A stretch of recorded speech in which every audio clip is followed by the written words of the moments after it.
যে অসম্মান করলো, আমরা ওখানে শান্তিপূর্ণভাবে ধর্ণা দিচ্ছিলাম, আমাদের যে বক্তব্য সেটা আমরা বলছিলাম, কিন্তু ওরা এত অসভ্যের মতো মহিলা পুলিশ এনে এত শক্তি দেখাচ্ছে, প্রত্যেকের ব্যথা লেগেছে, প্রত্যেকে আজকে চলছে এদের অসভ্যতার জন্য। আমরা ওখানে চুপচাপ শান্তিপূর্ণ ভাবে, যেটা আমাদের লোকতান্ত্রিক অধিকার, আমরা ওখানে বসে কালকে রেডের প্রোটেস্ট করছিলাম। এরা দিল্লি পুলিশকে এনে আমাদের টেনে হিচড়ে কিভাবে বাসে করে অ্যারেস্ট করে নিয়ে যাচ্ছে। সারা বাংলার লোক, সারা ভারতবর্ষের লোক দেখুন, এদের বুকের পাটা নেই। আমি টিএমসি হলো বাঘের বাচ্চা, দেখে যান আপনারা বাংলার লোক।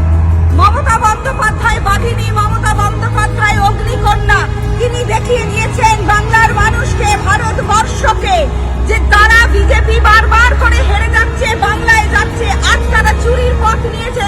অমিত শাহর পুলিশ, অমিত শাহ আমাদেরকে যেভাবে অত্যাচার করেছে, প্রতিটি মহিলা এমপিকে, পুরুষ এমপিকে, আমরা এর প্রতিবাদ করছি। বাংলায় এরা হেরে যাবে আবারও। বাংলার মানুষ দেখিয়ে দেবে মমতা বন্দ্যোপাধ্যায় আবারও। हम लोग शांतिपूर्ण धरना दे रहे थे।